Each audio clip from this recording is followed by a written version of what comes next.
বিশ্বের অন্যতম মানবিক সংকটের নাম রোহিঙ্গা সমস্যা।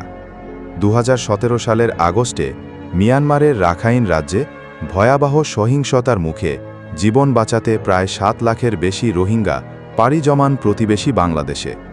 বাংলাদেশ সরকার মানবিকতার দৃষ্টান্ত স্থাপন করে খুলে দেয় সীমান্তের দরজা। ফলে কক্সবাজারে গড়ে ওঠে বিশ্বের বৃহত্তম শরণার্থী শিবির।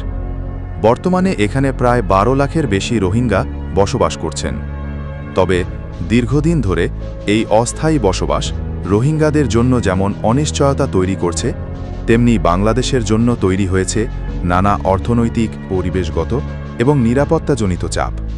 প্রত্যাবাসনের লক্ষ্যে বাংলাদেশ ও মিয়ানমার সরকারের মধ্যে বেশ কয়েকবার চুক্তি হলেও এখন পর্যন্ত কোনো কার্যকর প্রত্যাবাসন শুরু হয়নি। রোহিঙ্গারা বলছে, নাগরিকত্ব, নিরাপত্তা এবং মৌলিক অধিকারের নিশ্চয়তা ছাড়া তারা দেশে ফিরতে প্রস্তুত নয়। আন্তর্জাতিক সম্প্রদায়ও বলছে, স্বেচ্ছায়, নিরাপদ এবং মর্যাদাপূর্ণ প্রত্যাবাসনই হতে হবে একমাত্র সমাধান।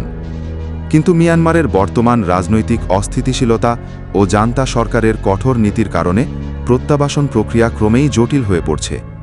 বিশেষজ্ঞরা মনে করছেন, এই সংকট নিরসনে প্রয়োজন মিয়ানমারের অভ্যন্তরীণ রাজনৈতিক স্থিতিশীলতা এবং শক্তিশালী কূটনৈতিক উদ্যোগ। এদিকে সময়ের সঙ্গে সঙ্গে বাড়ছে রোহিঙ্গাদের প্রত্যাবাসন নিয়ে দুশ্চিন্তা। কবে ফিরতে পারবেন তারা? এই প্রশ্নের উত্তর এখনও অনিশ্চিত।